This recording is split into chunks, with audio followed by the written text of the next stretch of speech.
Pronto, meu nome é Miguel Pires. Hoje vou fazer uma apresentação sobre um trabalho que eu realizei para o projeto UN Just. É um projeto realizado no seio do Centro Interdisciplinar de Ciências Sociais da nova FCSH e é um projeto financiado pela FCT e pelo Programa Operacional do Capital Humano. O trabalho realizado chama-se Análise Geográfica aplicada aos fenómenos de delinquência juvenil nos municípios de Lisboa e Seixal em 2015, entre 2015 e 2021. Assim, só um pequeno índice. Eu irei começar por fazer uma introdução do projeto, especificar os objetivos do meu trabalho dentro deste projeto, fazer um enquadramento geográfico, explicar as duas fontes de dados, sendo que uma é mais oficial e a outra, digamos, não tanto oficial, não tanto tradicional. Depois irei explicar só um esquema da metodologia e é depois na componente dos resultados que irei fazer o desenvolvimento do trabalho realizado e acabarei com umas conclusões. Em primeiro lugar, relativamente a esta introdução ao trabalho, o UN Just é um projeto dedicado ao estudo de fenómenos de delinquência e criminalidade juvenis na justiça juvenil e penal em Portugal. É coordenado pela doutora Maria João Liotte Carvalho, que foi a minha orientadora dentro deste projeto, e os sistemas de informação geográfica, nomeadamente a plataforma ArcGIS, foi incrivelmente importante na minha participação do projeto, uma vez que permitiu trazer a componente variável espaço ao projeto, uma vez que este projeto previamente era demasiado descritivo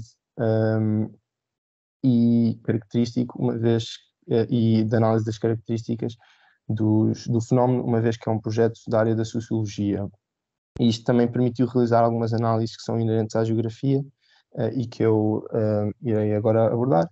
O objetivo principal do meu trabalho foi compreender que fatores influenciam e como se distribuem espacialmente os jovens em processos tutelares educativos nos territórios do município de Lisboa e no município de Seixal. O processo tutelar educativo é, digamos, um estado judicial em que os jovens são, digamos, passa a redundância, processados e, portanto,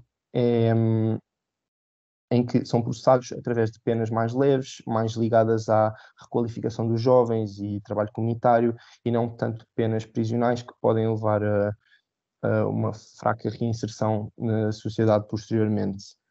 Este objetivo foi dividido em 4 objetivos mais específicos. O primeiro foi a identificação e mapeamento dos jovens em processos tutelares educativos. O segundo foi a criação de um modelo de regressão linear múltipla que explique este fenómeno e foi baseado em indicadores oficiais do INE. A terceira componente consistiu numa análise da autocorrelação espacial em que o índice utilizado foi o coeficiente de Moran, o Global Moran's Index, e finalmente acaba com uma análise de clusters. Em primeiro lugar, o enquadramento geográfico penso que será de conhecimento da maioria, onde se localizam os municípios de Lisboa e do Seixal, mas de qualquer maneira são 2 municípios da área metropolitana de Lisboa. Lisboa que se encontra na Grande Lisboa, ou seja, margem norte, e Seixal que se encontra na Península de Setúbal, ou seja, margem sul. Estes 2 territórios compõem 28 freguesias, em que 24 pertencem ao município de Lisboa e 4 ao município do Seixal. E ambos fazem parte de uma divisão judicial que são as comarcas, e neste caso a comarca de Lisboa, juntamente com Alcochete, Almada, Barreiro, Moita e Montijo. Relativamente aos dados, estes dados tiveram 2 fontes. O primeiro, estes dados que estamos a ver foram dados que me foram fornecidos pela minha orientadora, e são de 2 tribunais de primeira instância, o Tribunal de Lisboa e do Seixal, de uma base de dados que é do portal Sítios, e destas 2 bases de dados que me foram diretamente fornecidas, constam dados de 1.257 menores em processos tutelares educativos. Destes, 1.199 foram identificados uma desagregação geográfica da freguesia, e desses 1.133 foram também identificados ao nível geográfico da subsecção estatística. Como podem ver à direita, é um exemplo da freguesia de Arroios, em que limitado a vermelho estão os limites da freguesia e por dentro os outlines são os da subsecção estatística, que constituem a mais fina, digamos assim, desagregação geográfica estatística em Portugal. Sendo que a subsecção estatística são dados da BGRI e as das freguesias são dados da CAO. Realço aqui também em baixo uma barra, que é a barra que eu chamei de barra de geocoding, que é de uma ferramenta de geocodificação do ArcGIS, que de seguida irei explicar porque é que foi a ferramenta mais importante deste projeto e foi o que permitiu, foi o que tornou possível todas as análises que foram realizadas. Quanto aos indicadores dos censos, foram utilizados 17 indicadores estatísticos de natureza económica, social, habitacional, comportamental e académica, sendo que destaco aqui 4 indicadores: a população residente, a proporção de núcleos familiares monoparentais, o valor médio mensal das rendas dos alojamentos familiares clássicos arrendados e a superfície média útil dos alojamentos familiares clássicos de residência habitual, como indicadores a terem em conta, porque são os indicadores que foram utilizados como preditores no modelo de regressão linear. Aqui em relação ao esquema que foi utilizado, aqui em relação à metodologia e aqui o esquema metodológico, este trabalho consistiu numa integração de 3 softwares: o Microsoft Excel, o ArcGIS, que é, digamos, a joia da coroa, através, nomeadamente, do passo número 2, como eu estava a dizer, e depois o Statistica, que foi o software utilizado para fazer a análise estatística, mas que podiam ter sido outros softwares, mas o ArcGIS é de facto o único que mais dificilmente seria de reproduzir devido exatamente à ferramenta de geocoding. Fazer aqui uma ressalva que, embora estes passos sigam uma certa ordem, por exemplo, após o tratamento das informações, foi feita a geocodificação e depois a análise da autocorrelação espacial, pode tender a parecer que os passos seguiram necessariamente esta ordem, mas não especificamente, porque, por exemplo, a análise da autocorrelação espacial foi, na verdade, a última a ser realizada, mas como não foi preciso mais nenhum passo para realizar a análise da autocorrelação espacial, para além do passo número 1 e número 2, está assim esquematizado. Passando aos resultados e assim mais ao desenvolvimento do trabalho, o objetivo número 1, que consistia na identificação e mapeamento dos jovens em processos tutelares educativos, resultou, o output foi este mapa e esta tabela. Esta tabela não está concluída, apenas mostra as freguesias dos municípios de Lisboa e Seixal, mas aqui há algumas coisas que se destacam. A primeira coisa, o primeiro componente a destacar-se é que as freguesias de Marvila e Santa Clara são as freguesias que, sem dúvida, apresentaram o maior número de jovens identificados, sendo que, conjuntamente, representam na área metropolitana de Lisboa ou nos processos destes 2 territórios avaliados em que se encontram jovens da área metropolitana de Lisboa, correspondem a 20% dos jovens identificados. Porque é que existem algumas freguesias fora destes 2 municípios em que foram identificados jovens? É porque os jovens podem ter sido processados nestes 2 tribunais de primeira instância. No entanto, os dados que foram trabalhados são das moradas dos jovens e, portanto, estes jovens podem habitar noutros municípios da área metropolitana de Lisboa, mas não sendo processados nesses municípios. Quanto ao objetivo número 2, corresponde à criação de um modelo de regressão linear múltipla explicativo do fenómeno, conclui-se que dos 17 indicadores iniciais, os 4 que eu mencionei são os preditores legítimos do fenómeno. O modelo, a metodologia usada foi o Forward Stepwise, e há aqui 2 tabelas que eu gostava que atentassem. A primeira é uma matriz de correlações simples, e é de notar que existe algumas relações em alguns fenómenos. No entanto, essas relações não são muito significativas, ou melhor, são significativas, mas não são uma relação muito forte. A importância destes indicadores nota-se no modelo de regressão linear, em que podemos ver que nos vários indicadores de R os indicadores são muito elevados, próximos de 1, ou seja, estes fenómenos em conjunto conseguem explicar bastante bem os jovens identificados em processos tutelares educativos, mas individualmente têm alguma dificuldade. É também de destacar que o p-value é de 0 e, portanto, são estatisticamente significativos estes valores. Aqui, só aqui uma visualização das variáveis independentes quando correlacionadas com a variável dependente. Como podem ver, os R's não são muito elevados, apenas na proporção de núcleos familiares monoparentais e no valor médio mensal das rendas dos alojamentos familiares clássicos arrendados, ou seja, estes dois gráficos da direita é que se consegue verificar uma correlação mais positiva ou mais negativa, ou seja, mais acentuada, sendo que nos valores da esquerda não é tão acentuada a correlação bivariada. O objetivo número 3, que consistia numa análise da autocorrelação espacial, nesta análise foi utilizada a BGRI. Não é estatisticamente correto utilizar as freguesias, uma vez que, como disse, apenas foram utilizadas 28 freguesias, ou, aliás, estes municípios apenas compõem 28 freguesias, e são necessários pelo menos 30 indivíduos e, portanto, não seria uma análise correta.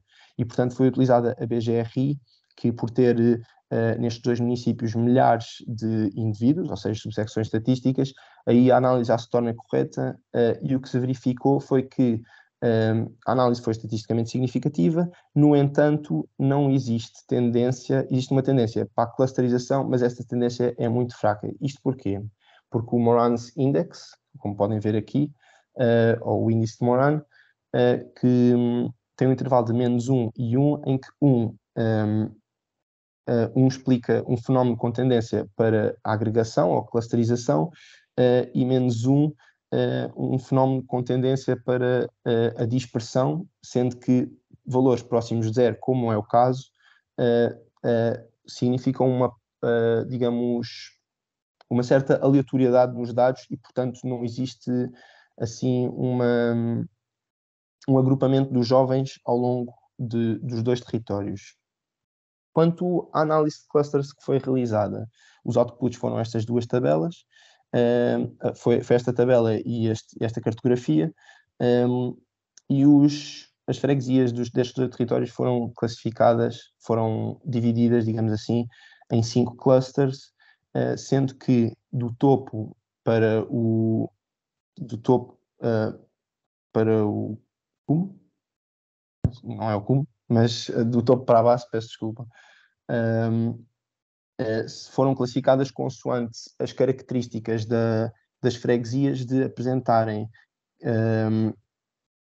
não é de apresentarem um maior valor de jovens em processos tutelares educativos identificados, mas de terem características que podem potenciar esse fenómeno. Ou seja, por exemplo, no cluster azul, é um cluster em que as características são reduzidos valores de famílias monoparentais e elevados valores médios de renda mensal e de superfície útil dos alojamentos.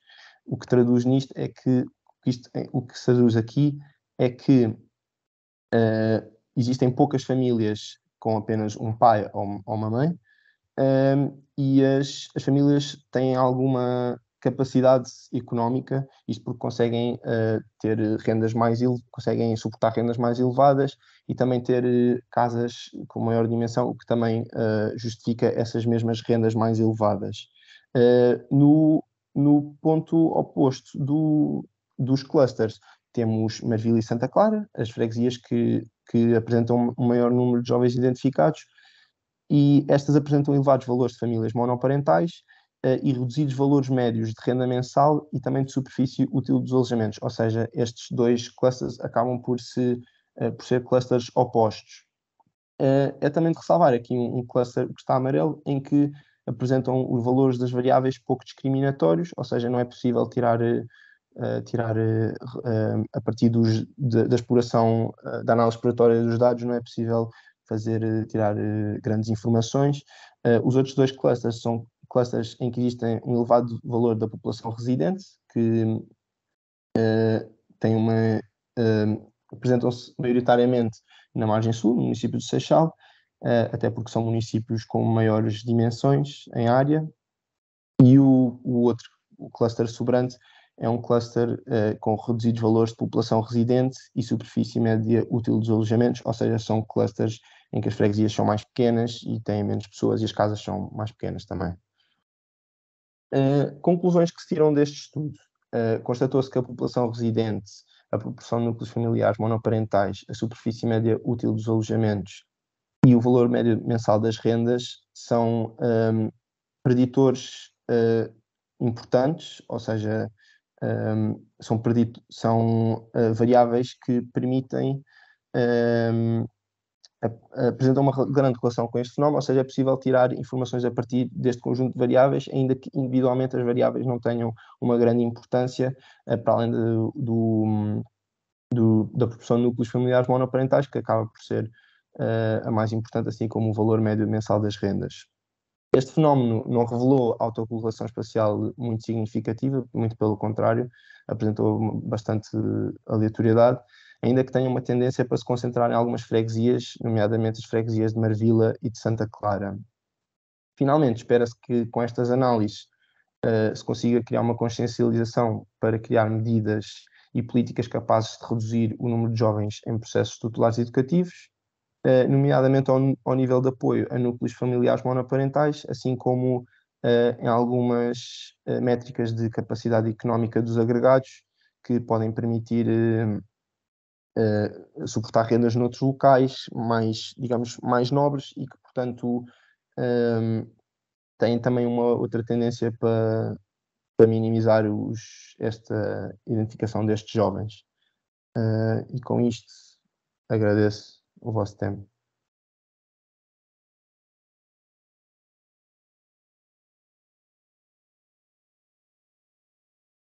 Muito obrigado. Não sei se há alguma questão que queiram colocar.